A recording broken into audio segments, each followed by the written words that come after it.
M6. L'équipe de Bones va découvrir que toutes les vérités ne sont pas bonnes à dire. Pourquoi tout le monde doit vouloir s'exprimer avec honnêteté? Un monde sans mensonge serait beaucoup plus efficace. Ouais, on fait ce qu'elle dit, Adam. D'accord. Quand tu sortais avec Angela, un jour j'ai préparé ton meurtre dans le moindre détail. Quand tu gardes tes chaussettes quand on est au lit, j'ai l'impression de faire l'amour avec un vieux type à l'hospice. Je trouve votre parfum incroyable. Ça y est, ça suffit. Je ne veux plus entendre une seule parole honnête dans ce labo. Bones, saison 6, inédite, ce soir à 20h45 sur M6. Demain sur Paris Première. Éric Nolot, critique littéraire, animateur et contradicteur. Éric Zemmour, écrivain, journaliste et provocateur. Les polémistes les plus redoutés du PAF sont de retour pour une rentrée ni lisse ni bien pensante. Retrouvez Zemmour et Nolot demain à 22h45 sur Paris Première.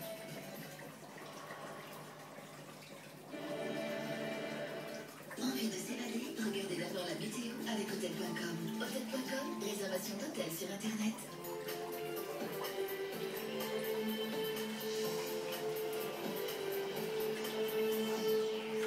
Les conditions sont anticycloniques, mais une petite perturbation traverse les régions du nord. Elle est en fin de vie et n'apportera rien d'autre que des nuages.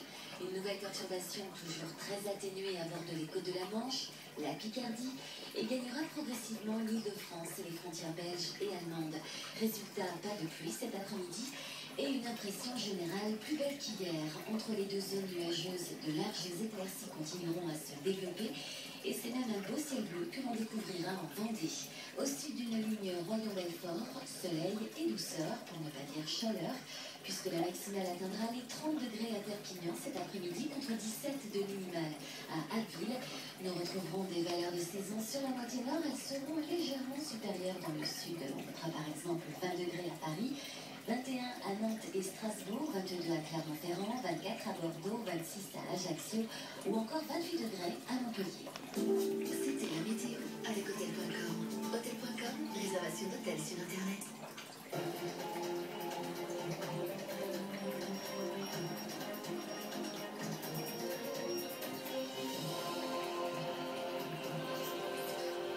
Bonjour à tous, soyez les bienvenus dans ce 1245.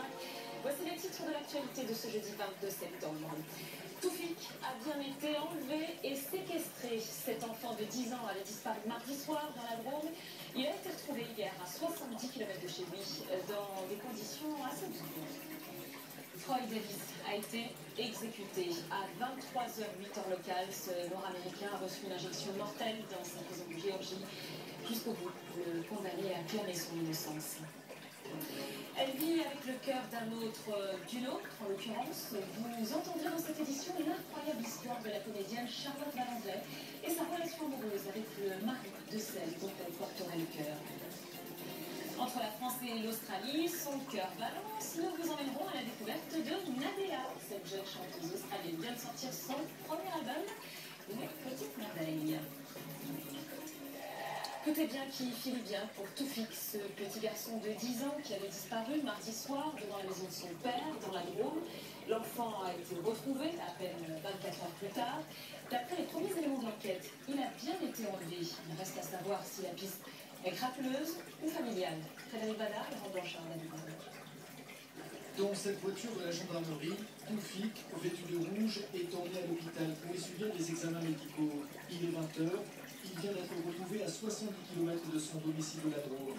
Quelques minutes plus tôt, l'enfant a été recueilli par 7 habitants chez qui il a trouvé refuge. À 7h15, j'entends sonner. Je vois un petit garçon qui me dit c'est Toufik, je suis le petit qui m'a fait. Vite j'ai ouvert, je l'ai pris sous ma protection, j'ai fait rentrer dans la maison. Je lui ai un peu pris le bain parce qu'il avait imaginé. Je l'ai rassuré, je lui ai demandé si on lui avait porté du mal. Il m'a dit non. Une réapparition mystérieuse, synonyme de soulagement pour les habitants de la Pérouse bornée, le domicile de la famille. Après la disparition de Toufik, lors de Mathieu, il s'était mobilisé avec les 230 gendarmes pendant plus de 24 heures pour tenter de retrouver l'enfant. Très content, c'est vrai que c'était tout seul à participer un peu aux recherches dans les bois. Donc c'est bien que ça se termine comme ça.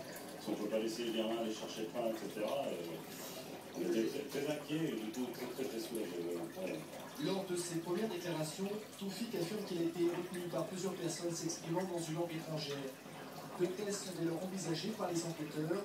Un chantage financier exercé sur le père, l'homme ayant déjà été condamné pour trafic de stupéfiants, ou alors l'hypothèse d'une querelle familiale autour de la garde de l'enfant, les parents de Toufik étant séparés depuis quelques mois. Autre disparition, toujours d'actualité malheureusement, celle d'une adolescente de 15 ans en Haute-Savoie. La voici, Mélanie, 1m67, les yeux marrons. Elle portait un jean, des baskets, elle voyageait avec une valise violette. Aux dernières nouvelles, elle rentrait du lycée à bord du train Chamonix-Annemasse. Elle aurait envoyé un texto à sa mère vers 15h45 pour